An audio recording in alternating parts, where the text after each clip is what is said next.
Shri Krishna, Shri Krishna, Shri Krishna, Shri Krishna.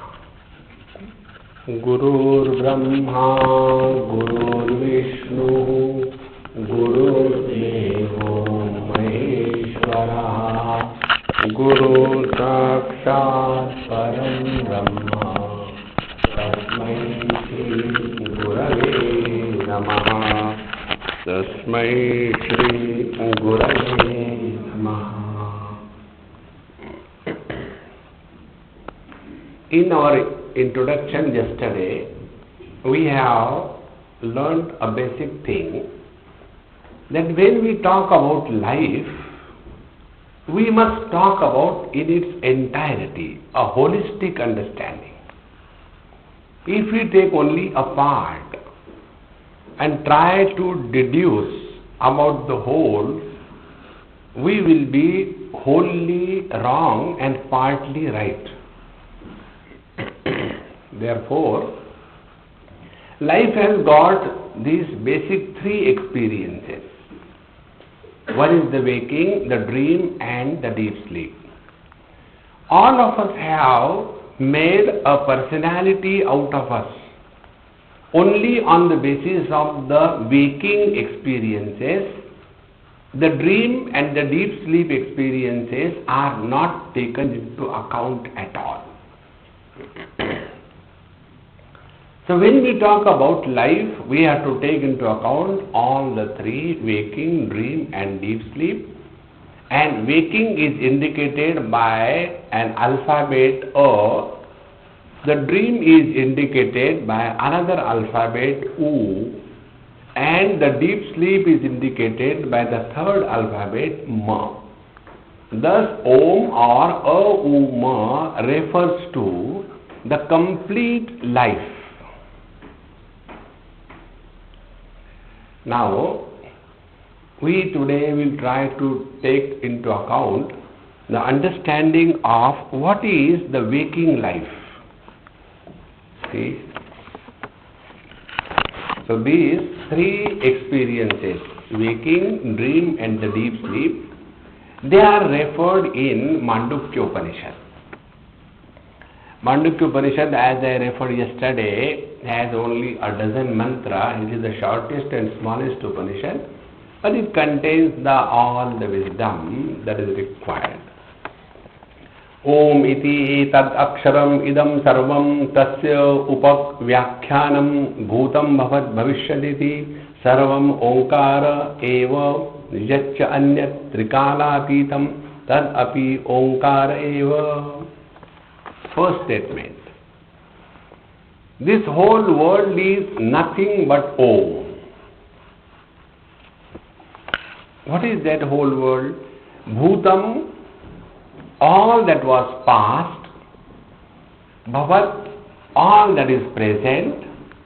Bhavishyat, all that will be. Sarvam Omkara eva. Everything is nothing but Om.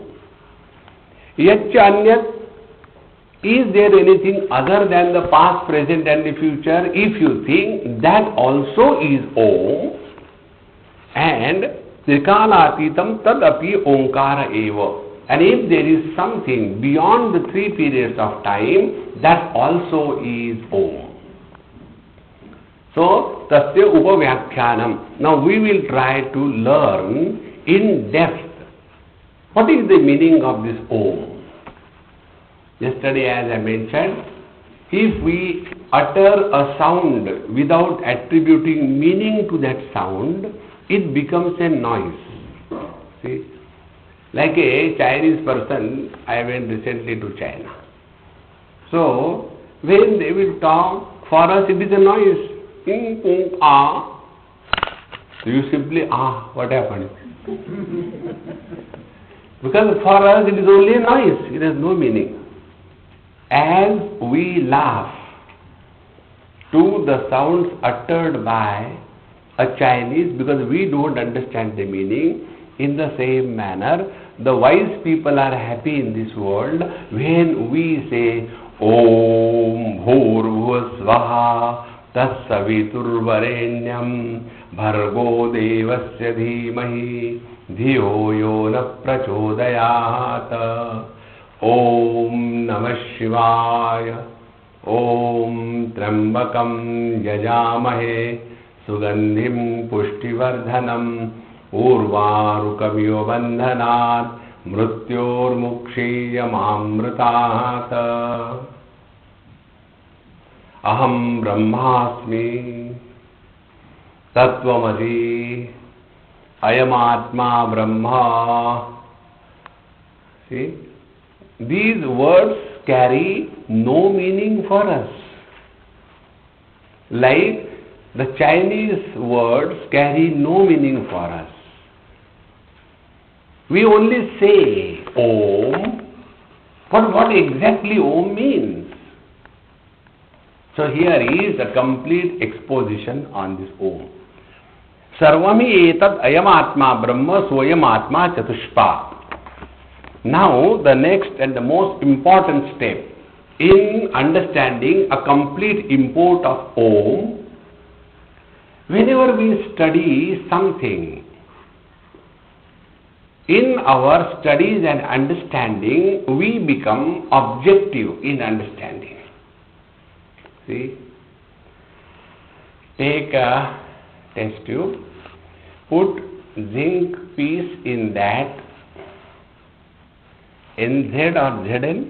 Zinc is NZ actually. Okay.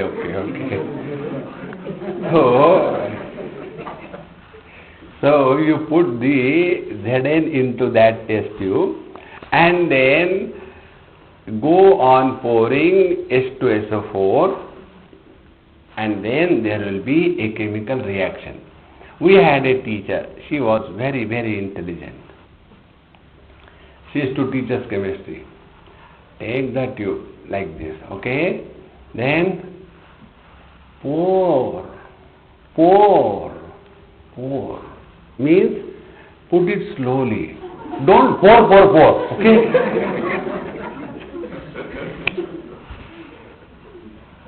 So, when you take the zinc in a test tube and pour this H2SO4, there will be chemical reaction, zinc sulfate or whatever is formed, and H2O will be released, and this is how it is.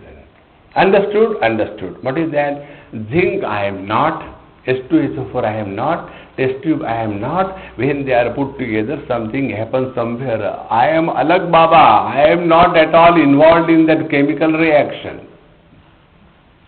This is our understanding whenever we are trying to understand through the agency of mind or thoughts. See? Now the teacher in Vedanta teaches us, Tattvamasi, you are Parabrahma Paramatma. Understood? Yes. What understood? You are Parabrahma Paramatma. Baba, I am not, okay? See? Therefore, here the first instruction is given, that all that is within the limits of the 3 periods of time, all that is beyond the 3 periods of time, all is nothing but Om, and this Om is our own self. So we are not talking about some God sitting above the clouds. We are not talking about some God who is sitting there with a rod of punishment. See? We are talking about something that is we ourselves are. See the basic difference. And therefore, here the teacher in the second mantra says, Sarvami etat Brahma ayam atma Brahma. Now the second important word. Brahma means what? Brahma means the bigger than the biggest is called as Brahman. So what is bigger than the biggest? That which includes everything and excludes nothing, and yet not influenced by anything, is called as Brahman. Now take an example. The nearest example is a space. Space includes earth, waters, fire and air, and the space is just beyond that. So the space includes everything, excludes nothing, and not influenced by any of these four elements. Therefore, in relation to these five great elements, we will call space as the Brahman.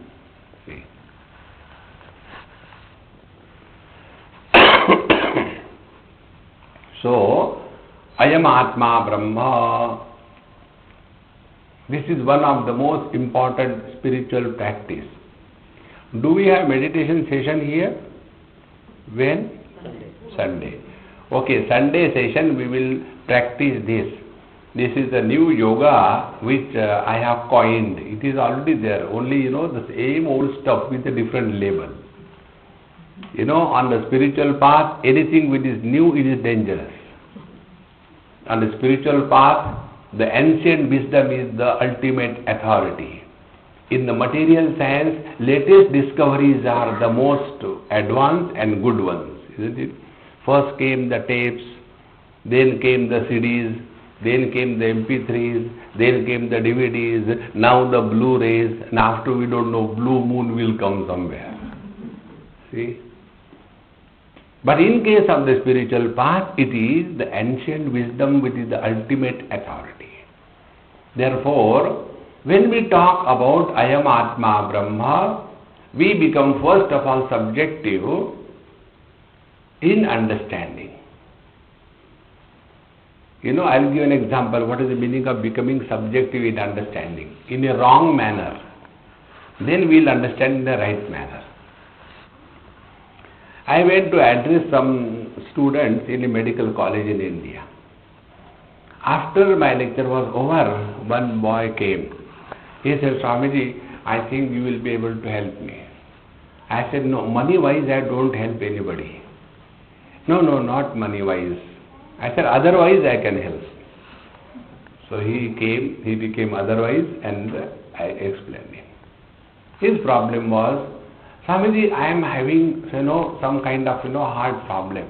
I went to the doctor, our professor, and he told me there is nothing wrong. But I know something is wrong with me. So what do I do now? I asked him, what are you studying? Which year you are? He told me. I said, what you are studying these days, coursework? We are studying cardiovascular system. I said, okay. When will you be studying the renal system, the urinary system? That time you will have kidney pain and heart pain will go away. Don't worry. So wait till then, hold on to your heart. This is a wrong understanding. Whenever we identify ourselves with the finite, samsara begins. See? When we disidentify from the finite, we are already infinite. We don't have to do anything. See? And therefore, Ayam Atma Brahma means what? That which is not identified with anything finite is called as the absolute reality, the Brahman. Whenever we get identified with something, there are minimum 2 or 3 parameters involved. First parameter is the parameter of time. Second is the parameter of space. And third is the parameter of object. 3 things. Desha, Kala, Vastu. See? Time and space. Time is a variable which is indicating change. Space is a variable which is supporting the change but not undergoing any change. And therefore, space and time, they are exactly opposed to each other. Time is a constant change, space is absolute no change. Only these 2 things are, object cannot exist. See? So, Everything in this world is the Atma, the Self, the Brahman. I am Atma Brahma. Now, Soyam Atma Chatushpat. Next step. This step is something like this. We talk about directions. North, east, west, south, then corners, then up and down. These are 10 directions, Dashadisha. And north is not the east, east is not the south, south is not the west, west is not the up, up is not the corner, corner is not the down. Is it not? But when we talk from the spaces point of view, see, in the space, these directions are only superimposed under certain conditions. See, which is the east? Where the sun rises is the east. Okay. Where the sun rises? In the east. Okay. So, the east is because of the sun, or the sun is rising in the east. See? Who is because of whom? Like one father and the son had an argument, and the father became very angry, and he said, is this the reason that I gave you birth, you behave like this with your father? The son said, Dad, enough is enough. Who told you that you gave me birth? Immediately the father started shaking in all his cells of the body. Now what is coming next? Then the son said, Dad, who called you father without me being born? So, you say that I am your father, but I also say I am your father. Without me you cannot be a father. See? So, the father and the son relationship is a mutually dependent relationship. See, friends. Therefore, all the relative existence is a mutual dependence, and absolute existence is independent of the relativity. Now be very attentive. If I try to be in a position of, let us say, the east, and try to understand the total space, I will be all the time influenced by the other relations around me. No, I have come to realize, Miss East says, I have come to realize I am total space. But Swamiji, there is one problem. What is that? Other directions are not able to understand, that I am Brahman. See, therefore, it will be impossible from the relative standpoint to understand the absolute presence. And from the absolute standpoint, the relativity has no existence. When we go beyond the conditioning of the earth, which is the east and which is the north, which is the south? If we go beyond the earth, maybe few hundred kilometers, what is our weight? So those who want to lose weight, don't stop eating, go away from the earth. Your weight will be reduced. The other day when I was coming, I was having this problem. I have got these funny problems in my life. How they must have established the weight of the earth.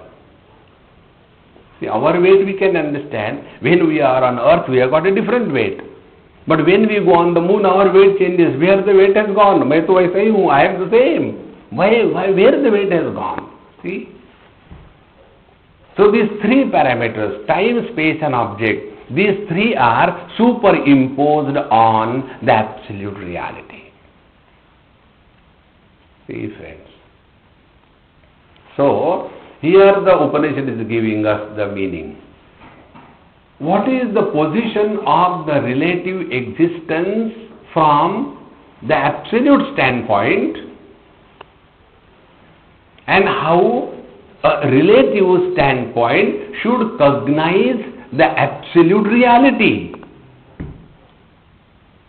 See, this Upanishad is normally taught to the student after he or she has gone through a lot of torture with the teacher in cleaning the cow byres.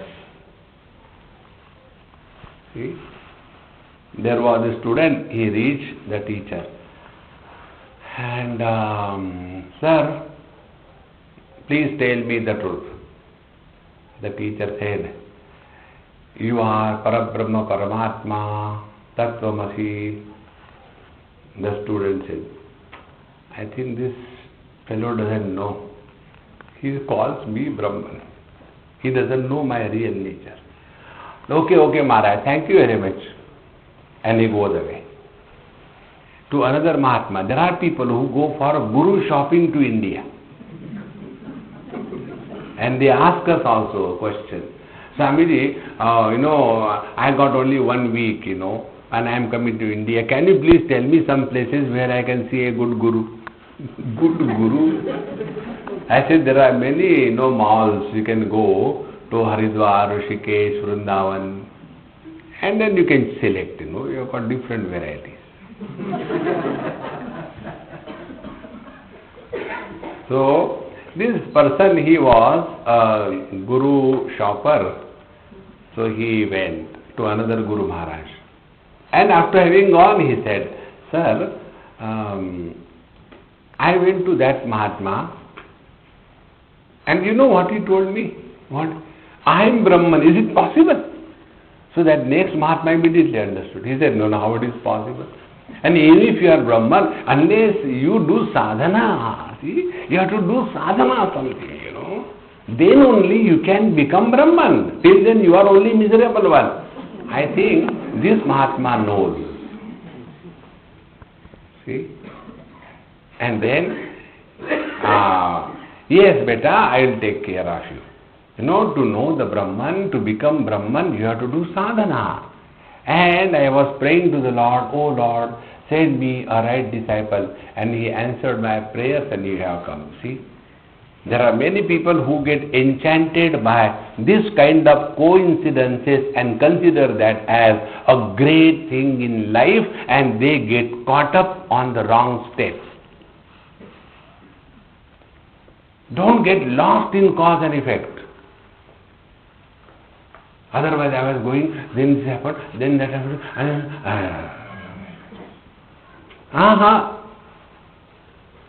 There is no magic in the truth. The truth alone is. And it is simply, it is not complicated.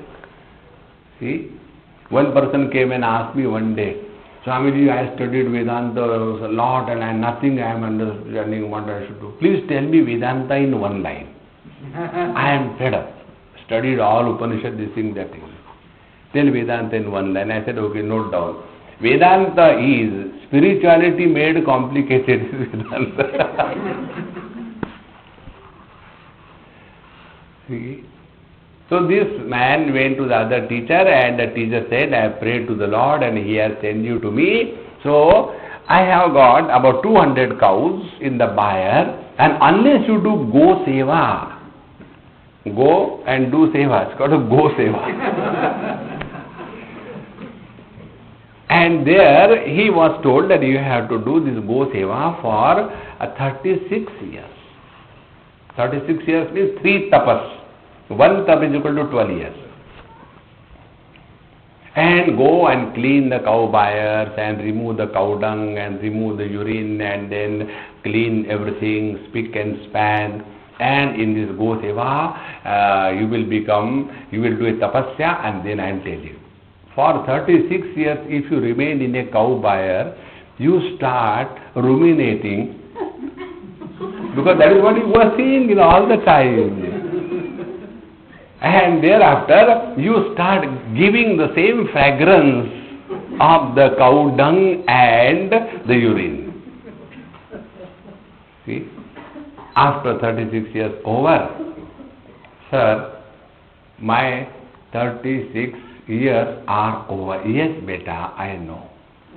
Tomorrow morning, don't go to the cow buyer, go to the washing machine, put a lot of detergent and jump into it and become clean, smellless, and then come in the morning. I'll give you Mahamantra, Upadesh. Poor fellow goes next day, gets up clean, with nice clothes, good lungi, and all kinds of, ornaments, makeup. Goes. Yes. And he says, Beta, Tattvamasi. You are that Parabrahma Paramatma. Now this man gets angry. This is what he also told me 36 years before. And you are telling the same thing. He said, because you did not listen to him, as a sin of not listening to the instruction of a great teacher, you have to go through cow dung treatment for 36 years.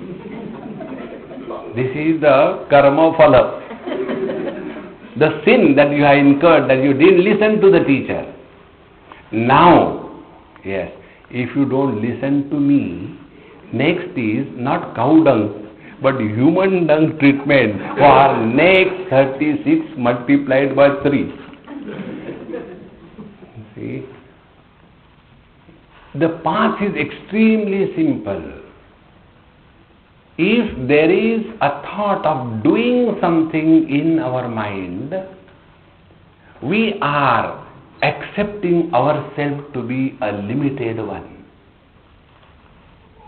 See? And because of this, we say, I want to do meditation. Like many people ask this question, Swamiji, I want to do meditation, please tell me. So I tell them, okay, keep a pan on the stove. Put 2 teaspoonfuls of ghee, pure ghee. And when that ghee is really hot, put little bit of spices and all that, and then jump into it. Then what will happen? See, meditation is not an act. Meditation is living in awareness. See, and for living in awareness, we have to get out of this relative standpoint.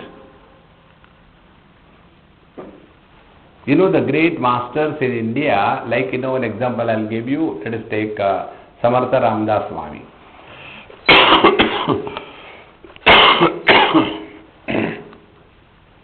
He says, Jagi sarva sukhi asakona ahe, vichari mana tu chishodho nipahe. It's a very simple thinking. We are so much overburdened by our miseries, but if you become little aware, in this world, who is there who doesn't have problems? Everybody has problems. See? So what is great about it? See, one lady asked me this question, Swamiji, why I have got so many health problems? I said, congratulations. Why? You are still alive. Dead bodies don't have knee pain. See? And who doesn't have? But why me? Then I asked. I said, look, Amma, I'll ask you some questions. Without argument, you reply them. Yes. God has given us ears for what? Swamiji, I said, you simply reply, don't argue. For hearing, yes. God has given us eyes for what? For seeing. Similarly, God has given us knees for paining.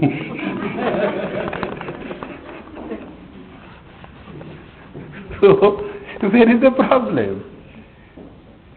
Once you take this standpoint, then we are not someone special in this world.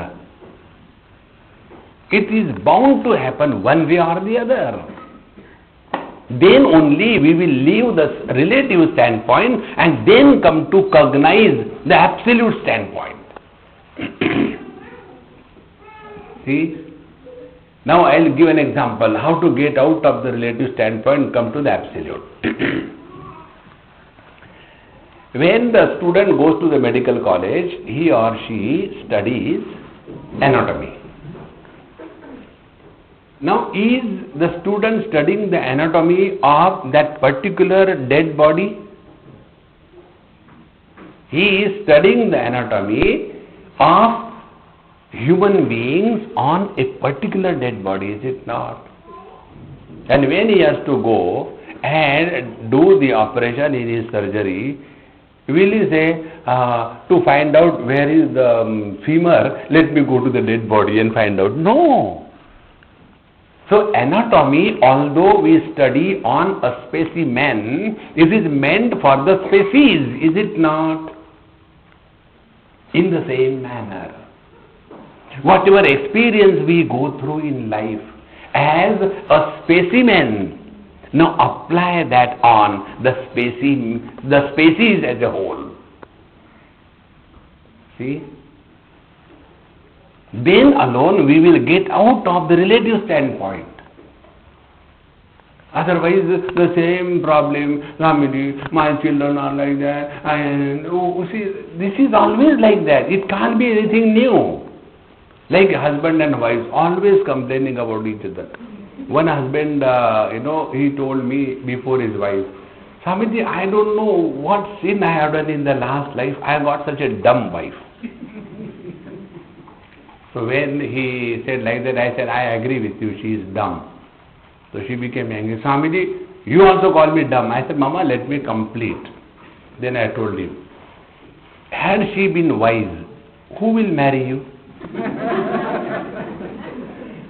She married you is a very clear certification that she has to be dumb. See? This always has been nothing new in this world. And when you start taking life in this stride, then alone we rise above the worldly relative problems, and such a person is called as a person with pure heart. Purity of our mind or heart is directly proportionate to the intensity of inquiry to know our essential nature, which is a clean and a perfect mirror, that in which our reflection is exactly as we are, is it not? The pure and clean mind is that mind where our essential nature is reflected in its complete glory. See? And there is only one way to attain this. We have to give up the relative standpoint. See, a very simple thumb rule. From the relative standpoint, there is not a single problem in this world which has an absolute solution. Once I was on Heathrow Airport, sitting, and one Britisher came. He said, you look from India. Are you from India? I said, any objection?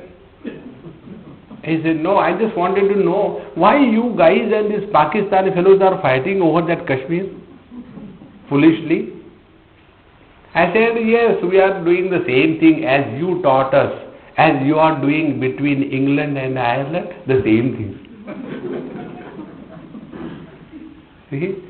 When Indians and Pakistanis are fighting, it is foolishness.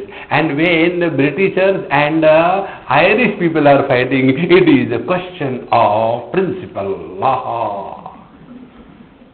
This relative world has always been the same. There is nothing new. See? Therefore, what is to be done? Play your role and get out of it. That is all. And when we are withdrawn from the world under the umbrella of wisdom, then alone such a dispassionate person is able to inquire passionately into the reality. Our spirituality is something like this. I am a big Sethji. In India, rich people are supposed to have a rich body. See? So they have got no sharp corners, round figures. So I am a rich man, and I have got 2 kids or 3 kids sitting in my lap here and there. One fellow is putting the finger into the nose of the ear and all that, and then my wife is competing with me in my size, and then she is studded with all the gold and the diamonds and everything, and I am counting the 500 or 1000 rupees notes, and that time Bhagavan Krishna comes. I have to tell him, and I keep on counting. This is what is our understanding of spirituality. See, unless we are withdrawn from the relative standpoint, absolute standpoint will never be available to us. Therefore, here the word is used, Sarvami etad Brahma. Everything is but absolute reality. Now the simple rule of mathematics. Summation of the finite is not equal to the infinite, is it not? All the rules of finite figures fail when they are employed or applied on the infinite. See? Infinite plus minus any quantity continues to be infinite. See? Then what is the position of the relative? Position of the relative is, in the infinite, relative is only superimposed, imagined, and a conditioned expression, not the real one. Now be very attentive. Why we are not able to get out of this relative standpoint? Only because of the utilitarian approach to life. Because something is useful, it is not real. See. Now take for example directions. They are useful in conducting the business of life. Like when our ship is in the ocean, in the midst of the water, there the north pole direction is able to guide us properly. So the north, east, west, south, or the longitude and latitudes, they are useful in pinpointing if a plane falls where it has fallen. But does it mean that longitudes and latitudes are real lines on the earth or the globe? See, they are imagined lines. See, friends. And once we understand this, all our relations are only imagined. They are not real. They are only in our mind. See? Like, our NRIs go to India to get married. So, the parents in India, they keep, the deck of cards. So many girls selected already. When my Dambu comes, I'll show him this thing. So the Dambu goes. And then after he goes, then he takes that deck, card, oh no, her nose is going to the east, her eyes are going to the west, her, forehead is like a cricket ground. And finally, one Chambu is selected. Then he starts, she is mad for each other, not made for each other, no, mad at each other. And finally you get married. See? So here the marriage has happened only in the mind. Then after this fellow comes back, then he comes to know, I think I had done a mistake. See? And then again they want to get into separation. So they separate. So when the separation has happened, what has happened? Nothing. No, he is my ex-husband. The ex-husband looks at me. So everything is only in images. They are not real. Because of the principle you understand. Because something is useful, it is not real. Husband is not real. Husband is a virtual reality. Man is real. The father is a virtual reality. The man behind the father is real. The son is a virtual reality. The man behind the son is real. See? So when my wife dies, nothing happens to me. It is the husband who goes away. And I am as blissful as I was before marriage. So what has happened? The conditioning of wife. Worries, wife worries invited forever. It's W-I-F-E. So when the worries invited forever are discarded, I regain my blissful status. So during that conditioned expression, what has happened? I, the Brahman, the Paramananda, the absolute bliss, was reduced to the husband, a blister. Where is a bliss and where is a blister? Bliss is all joy, blister is no joy. See, friends, therefore this is most important thing as a spiritual practice. Let us start looking at life not from the relative standpoint. Then how do we lead our life? Whatever we are supposed to do in our life, do it best and drop it. Don't carry the load of your activities on your head. See, it is something like this. If our activities are expressions of joy, we don't carry the load of our karma on our head. See, otherwise why we do something? So that I get happiness. See, somebody gets married for what? For happiness. Let us not change the topic. What happens is a different issue. The other person divorces for what? For getting happiness. Ask both of them. See, the one who gets married, he wants to divorce. The one who divorces wants to try again. See, in this manner we are constantly struggling to get happiness through our actions. So what is happening? Action is earlier, happiness is later. And thus we postpone happiness in our life when we are expecting anything through action. Contrary to that, if our actions are the expressions of joy, with the action itself, everything is over. See? Take this example.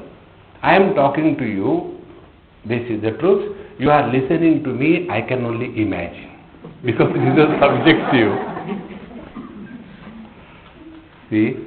So if I am talking to you and at this moment, if I am not expressing the joy that I am, and I imagine that after my lecture is over, you will come and tell me, Swamiji, your lecture was really great, and thereafter I will become happy. So what is the result? Net result, I have postponed my happiness and kept the key of my happiness in your purse. See, friends. Therefore, to get out of this relative standpoint, this is a very simple technique. Let us finish the job, whatever is to be done, and relax. See, revert back to the same conscious existence that we are. You know what will happen? There will be an action, but no actor will be born. There will be knowledge, but no knower will be born. There will be joy, but no enjoyer will be born. action without a doer, knowledge without a knower, and joy without an enjoyer is absolute reality. See? Because if the enjoyer is born, he has to die. If the doer is born, he has to die. See? If a knower is born, he has to die. Therefore, more the knowledge we have, lesser wise we are. Knowledge is a curtain between the wise, between the wisdom and the expression of the wisdom. See? What is the wisdom and the philosophy? Delayed wisdom is philosophy, and philosophy applied in one's life and thereby never becoming miserable is wisdom. See? And therefore, the first step, here the Upanishad tells, we have to change our standpoint. This is the first step on the spiritual path in understanding contemplation on Om. See? Like I am sitting over here, if you fix 3 cameras, one from the floor to me, second from the top ceiling to me, and third at the eye level, and we take these 3 pictures, there will be 3 different perceptions of me.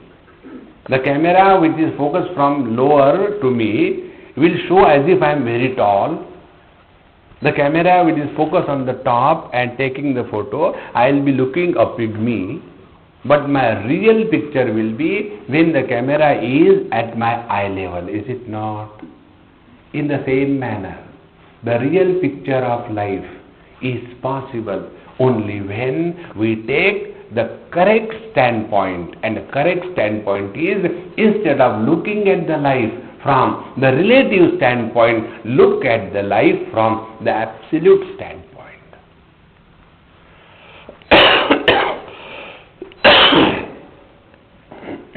One day, one person in Vrindavan asked me this question. Swamiji, can you tell me what is devotion? Because I come here, I like it, but here people are making a lot of noise, and all the time there is, some kind of bag tied to their hand, and they keep on chanting Hare Krishna, Krishna Krishna, Hare Hare, Hare Ram, Ram Ram, Hare. I don't understand. I said, okay, I'll tell you one by one. First of all, they tie down the bag, there is a mala inside, and along with that mala, there is a bidi, a machis, and then there is some money and some kind of thing, and that mala gets entangled in that, and therefore when they are chanting Hare Ram, Ram Ram, Hare Hare, Hare Krishna, because the mala got entangled. This is one. So next question was that what is the real meaning of devotion? I said devotion, I will give you one liner. If we are able to look at the world from the same standpoint from where the Lord, the Creator, is able to look at His own creation, then we have attained perfect devotion. See? Take examples to make this point. If I, as a wave, keep on looking at other waves, what will be my interaction? I will be competing, struggling, trying to prove something, trying to protect myself, trying to justify, is it not? Because I, the wave, is against another wave. This is living in absolute relative standpoint. In relative standpoint, competition, frustration, achievement, failure is bound to be. So you have seen this Moscow match which was going on. Those Reds, those who won, they were going in the air. And the Blues, that fellow, see how he became flat on the ground and crying. In the relative standpoint, this is bound to be. Now second standpoint.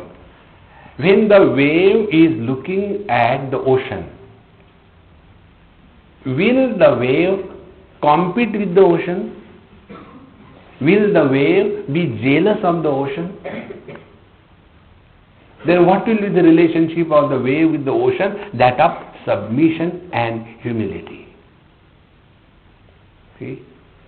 Now the third angle. When the ocean is looking at the wave, will the ocean feel the burden of waves if there are more waves or no waves? And the last angle. What will be the perception of the water when the water is looking at the ocean or one wave or all waves, whether it is a ripple or it is a tsunami or a Katrina? See? Changing these angles is called as Vedantic meditation. It is not a silent suffering on the seat of meditation. You must have seen some people, when they sit, क्या हो गया? Bathroom जाना है. These are the cartoons of meditation. There has nothing to do with meditation. See? Therefore, here when this mantra says, Ayam Atma Sarvami Etad Brahma, Ayam Atma Brahma, Soyam Atma Chatushpat.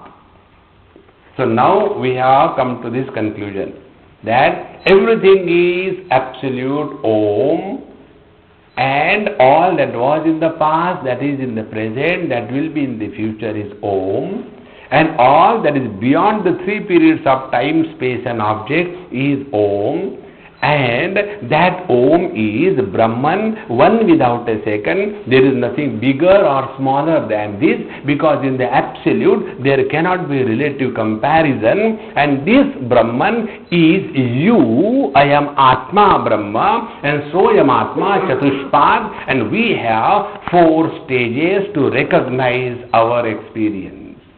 Chatushpad is four legs. Now these four legs, not like the table on which I am sitting. See, the four legs are like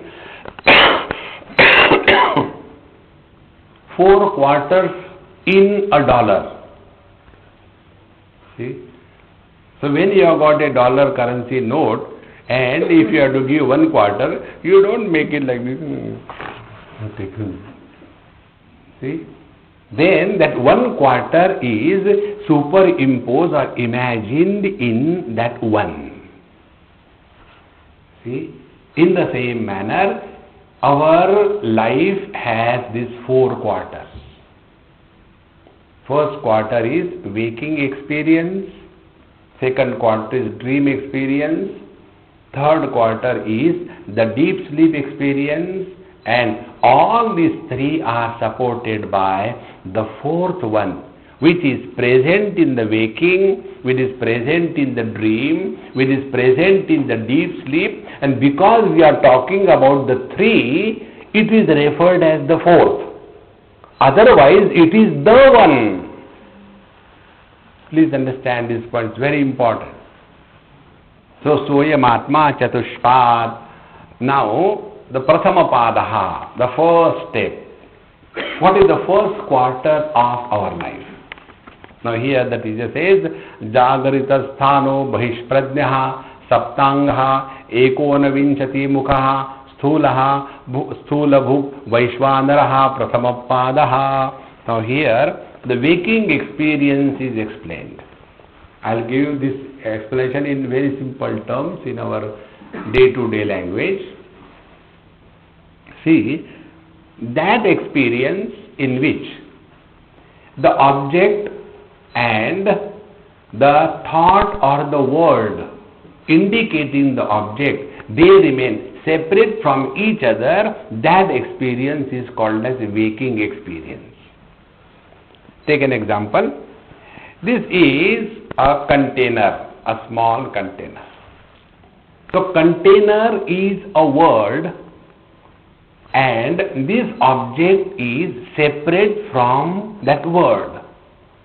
So that experience where the object of the knowledge and the thought or the word indicating the knowledge, when they remain separate from each other, that experience is called as the waking experience. Very simple.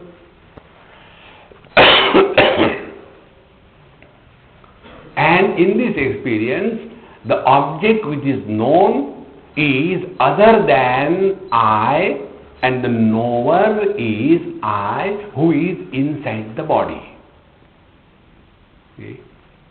Take all this data clearly.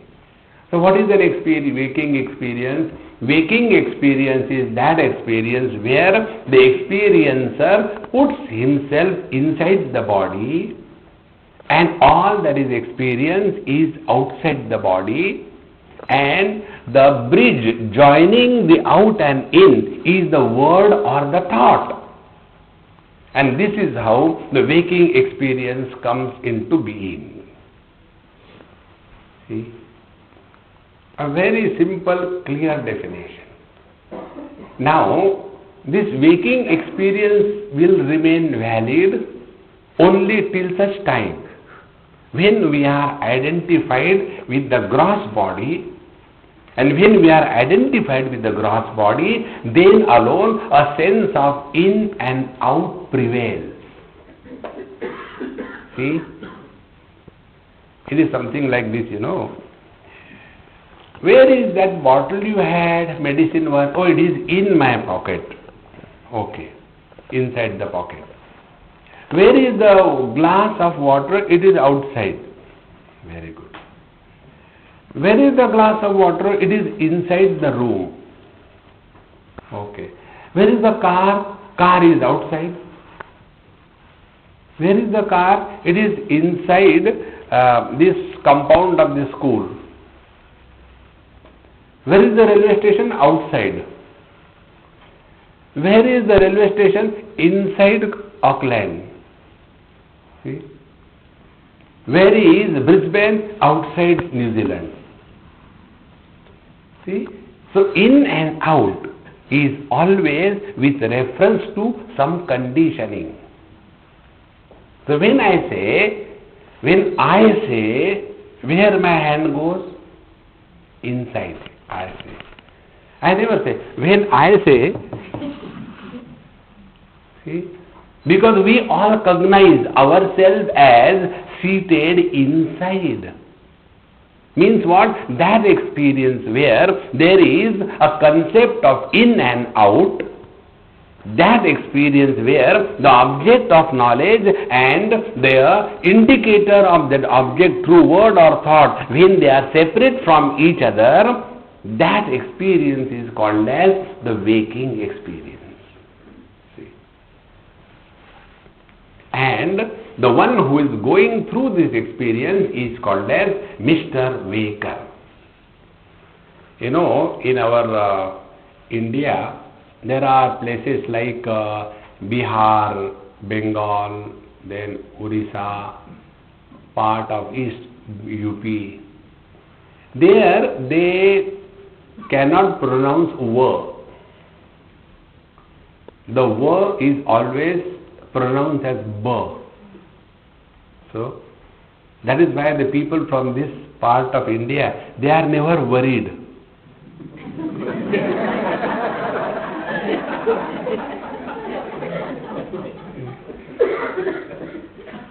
So, there was a boy who came and he complained to me, Swamiji, I cannot wake up. I said, don't worry, you study, you have come here for studying. You don't understand. Can you tell my next student that in the morning when he wakes up, he should wake me up also? Oh God, then I understood. So when he wakes up, he should wake me up also. So he became a baker. This is how that Mr. Baker must have been born. So, in the waking experience, now understand the complete thing. In the waking experience, I, the waker, is inside the body, and this I, the waker, is conditioned, identified with the finite body, and everything other than this body, everything is the world for me, and therefore I will have always I versus you as the experience. See? And this is how the waking experience continues. First. Now we get tired of this experience and we go to sleep. But when you are too tired, you can't sleep also. Then what we do? We keep on tossing on the bed for some time, and in that tossing, we go through another experience, the dream experience. There also we get tired. That also we drop, and we enter the deep sleep snoring experience. See? This is how the first experience is the waking experience, Jagarita Sthano Bahish Prajnaha. So in the waking experience, all our knowledge is regarding everything other than ourselves. And therefore by default, we all have set our computers or laptops. What are they setting? By default, everything is set. Like one of my laptop I had said, the moment you start, it will say Om Sri Ganeshaya Namaha, and then the Ganesha Chitra will come. So when I was somewhere, one old man, a Marwadi person, he said, Swamiji, you are a Swami, and how can you, use this computer? I said, Babuji, I have studied all the Vedas, Upanishad, Bhagavad Gita, Mahabharata, everything I have studied. Nowhere it is written, Swami should not touch a computer. Therefore I must do. Then he said, really? I said, yes. But how come they did not write? I said, because that time computer was not out. And then he wanted to see what happens in the Kampu. So he came. And when I started, Arey, ye bolta bhi hai. See, as we have default settings for our laptops, we all have default settings for our waking experience. The first default setting, someone else is responsible for my miseries. See, if I am a husband, the cause of my misery is my wife. See? If I am a father, the cause of my misery is my children. See? If I am a teacher, the cause of my misery is my students. In this manner, in this Bahish Prajnaha, in the waking state, we are by default extrovert. Be very attentive. In Kathopanishad, one mantra comes. Paranchi khani vetrunas swayambhu tasmat paran pashyati nantaratman kaschid dhiraha pratyagatmanamaikshat avrutta chakshuhu amrutattvamichan. As long as we are sitting in the windows of our faculties, we are bound to be extrovert. This is how the default setting is. Therefore, kaschid dhiraha, rare indeed is that wise man, avrutta chakshuhu, he who is able to withdraw from these waking experiences of relative existence. For what? Amrutattvam icchan, for seeking something higher in life. It is for him alone the spiritual path is meant. See? Therefore, what is the waking experience? That experience which is gathered through when we are identified with the body, we have a notion of inside versus outside. When we are functioning through the holes of our senses in the agency of the thought, that experience together is called as the waking experience. And in this waking experience, as long as I versus you is valid, there is no freedom from relative experiences called as the miseries in life. So what do we do? Why we go to sleep is only for this purpose. When we go to sleep, exactly what happens? That first of all, we withdraw from the total world. Then we withdraw from our senses. Then we withdraw from the mind. And then we have enfolded the mind completely. The moment the mind is completely enfolded, the waking world disappears, the in and out concept disappears, I versus you disappears, and what prevails is only homogeneous experience of blissful existence. See, this is why we all go to sleep, even in Satsang.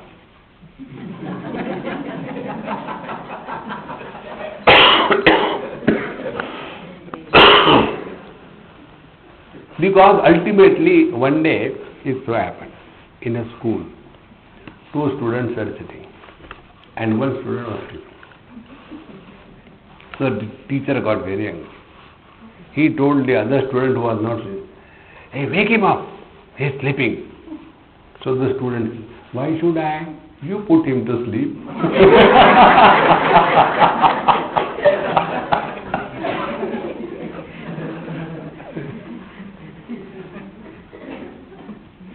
See, friends, therefore, if we cognize our life in this light, it is something like this, when you are holding something like this, even if you are a Sindhi, and you are holding a papad, Sindhi and papad cannot be separated, is it not?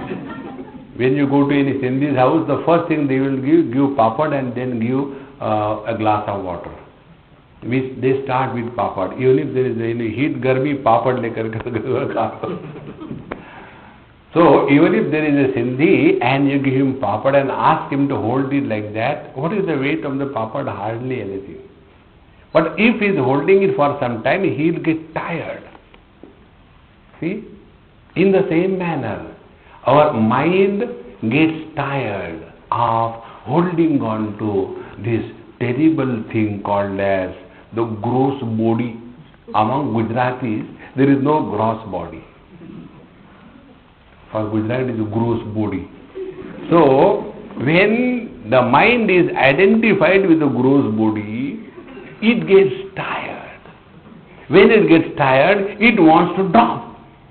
And when the mind drops the gross body, the body becomes heavy, isn't it? You must have experienced when the children are awake, you lift them, and when they sleep, they become heavy, because the mind which was holding the weight of the body, that mind has dropped. And where the mind has gone? The mind has merged with the total mind.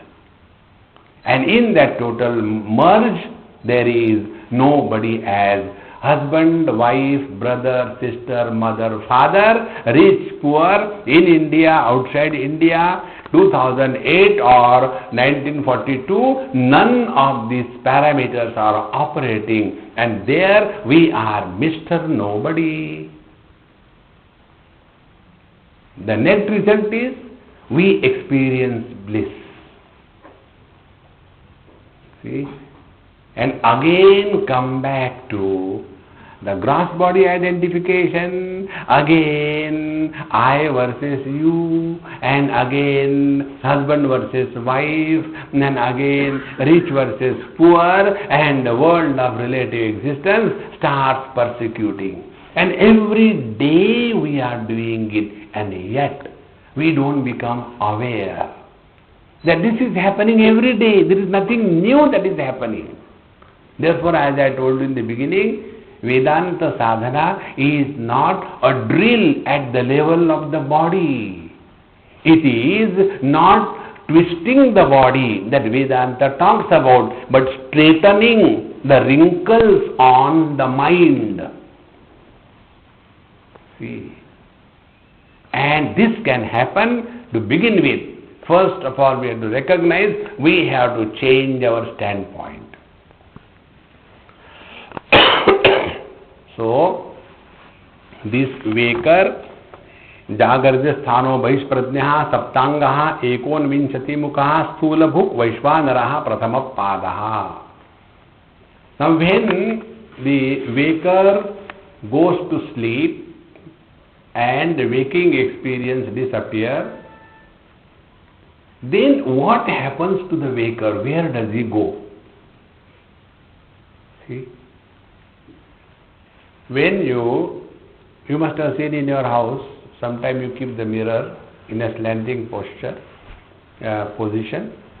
and then you stand there and do things go. But one sparrow comes and sits and looks into it. Oh, who is there? Tuck, tuck, tuck, tuck, tuck, tuck. There is somebody behind. She goes, nobody is there. Again she comes in. Again somebody is there. Tuck, tuck, tuck.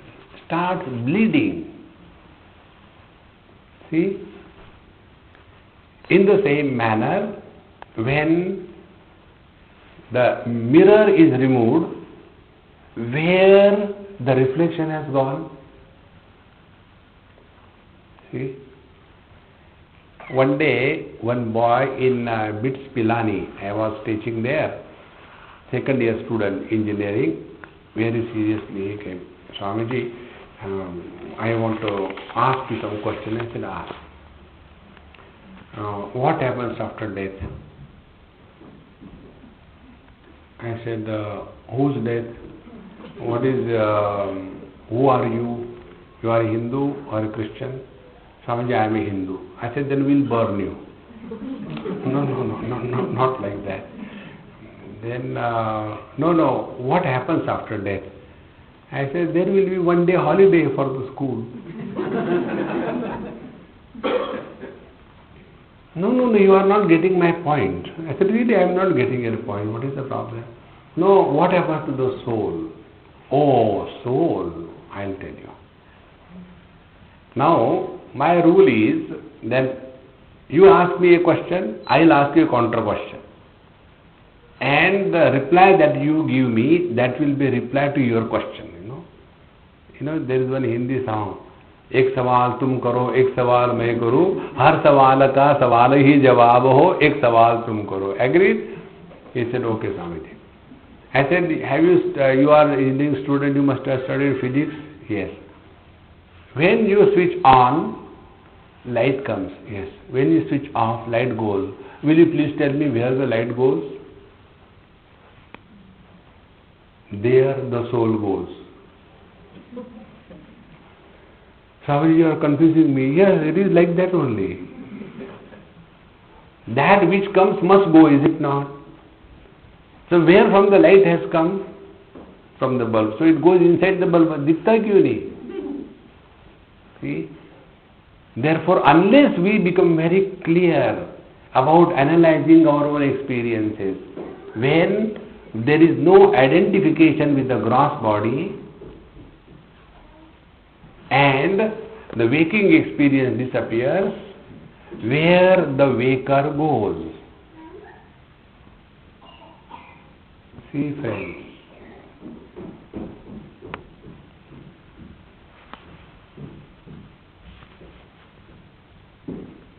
either you are one with your absolute nature, or you will go to sleep. Your mind cannot function now. See? Going through the thought-free experience of just being, where there are no differences to be cognized. That experience of homogeneous, undivided experience of just being, Ayamatma Brahma. This is that. See, how do we interpret our own experience? दुनिया बनाने वाले काहे को दुनिया बनाई? Are we complaining? Or we want to improve the world? Or we want to evaluate the world? or judge the people, or we want to clearly understand how this phenomena of waking experience is happening. Then we will come to know that it is a common phenomena, that the electrical energy, when identified with the element or the filament in the bulb, light happens. This phenomena is a universal phenomena for all the bulbs. In the same manner, every gross body identified with the conscious existence, the Parabrahma Paramatma, waking experience happens. And in the waking experience, it is the same experience, whether it is a man or a woman, young or old, animal or plant, everywhere waking experience is a common phenomena.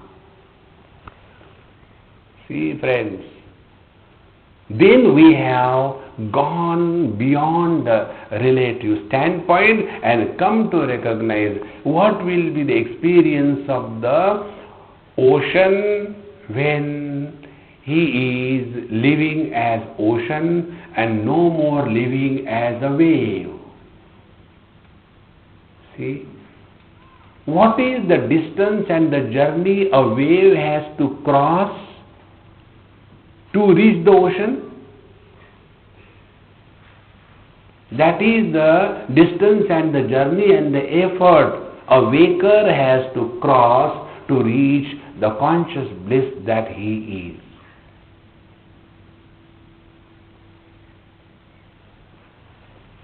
See, friends,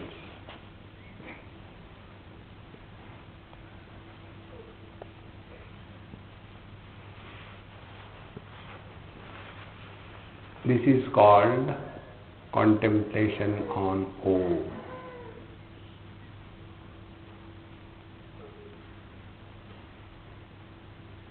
And this is an effortless thing. In this, no understanding will happen. This is not to be noted as an understanding, but this is an experience to abide in 24 hours. See? Kurute Ganga Sagar Gamanam Vrata Paripalanam Athava Danam. We go to the holy places, make them dirty. See? And we go to the, those beggars sitting there with the coins. Give 10 rupees, they'll give you 9 rupees, 10 paisa sikka, and then you give the donation to everybody, and then the same money gets recycled, and this is how the whole thing goes on. See, friends, therefore unless we come to recognize our essential nature in its entirety, life will continue to be a big burden and nobody will be able to help us. Therefore, when we understand waking experience as a phenomena, and it is not for you and me, but it is a universal experience. See, whether it is a man or animal or young or old, everywhere the same thing. So when we look at life from this standpoint, then we are all in the life. Life is not in us. We are in the life. And when one bulb becomes fused, nothing happens to the light. Nothing happens to the electricity. In the same manner, if I conk off here, nothing will happen to the conscious existence. Nothing will happen to you except a worry how to dispose of. And I will be Brahmanandam Paramasukadam. Now you suffer. Om Purnamadaha Purnamidam Purnaat Purnamudachyate Purnasya Purnamadaya Purnameva Vashishyate Om Shanti Shanti Shanti. Hari Om. Shri Gurubhyo Namaha. Hari Om.